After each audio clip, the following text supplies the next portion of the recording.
of a dinosaur museum, giving information to some teachers who are planning a school visit. First, you have some time to look at questions 11 to 15. Hello, and thank you for asking me to your teachers' meeting to talk about the Dinosaur Museum and to tell you a bit about what you can do with your students there. Well, let me give you some of the basic information first. In regard to opening hours, we're open every day of the week from 9 a.m. to 8 p.m. except on Mondays, when we close at 1:30 p.m. And in fact, the only day in the year when we're closed is on the 25th of December. You can book a guided tour for your school group any time that we're open. If you bring a school group to the museum, when you arrive, we ask you to remain with your group in the car park. One or more of the tour guides will welcome you there and brief you about what the tour will be about. We do this there because our entrance is quite small and we really haven't got much room for briefing groups in the exhibition area. As far as the amount of time you'll need goes, if you bring a school group, you should plan on allowing a minimum of 90 minutes for the visit. This allows 15 minutes to get on and off the coach, 45 minutes for the guided tour, and 30 minutes for after-tour activities. If you're going to have lunch at the museum, you will of course have to allow more time. There are 2 cafes in the museum with seating for 80 people.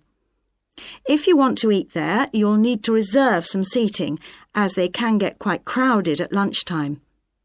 Then, outside the museum at the back, there are tables, and students can bring their own lunch and eat it there in the open air. When the students come into the museum foyer, we ask them to check in their backpacks with their books, lunchboxes, etc. at the cloakroom before they enter the museum proper. I'm afraid in the past we have had a few things gone missing after school visits, so this is a strict rule. Also, some of the exhibits are fragile and we don't want them to be accidentally knocked. But we do provide school students with handouts with questions and quizzes on them. There's so much that students can learn in the museum, and it's fun for them to have something to do. Of course, they'll need to bring something to write with for these. We do allow students to take photographs. For students who are doing projects, it's useful to make some kind of visual record of what they see that they can add to their reports. And finally, they should not bring anything to eat into the museum or drinks of any kind. There are also a few things that students can do after the tour. In the theaterette on the ground floor, there are continuous screenings of short documentaries about dinosaurs which they can see at any time. We used to have an activity room with more interactive things like making models of dinosaurs and drawing and painting pictures, even hunting for dinosaur eggs.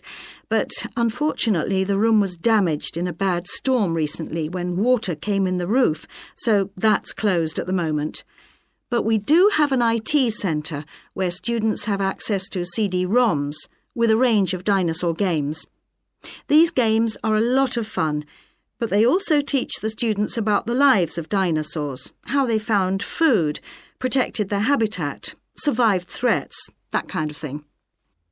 And I think that's all I have to tell you. Please feel free to ask any questions if you would like to know anything else about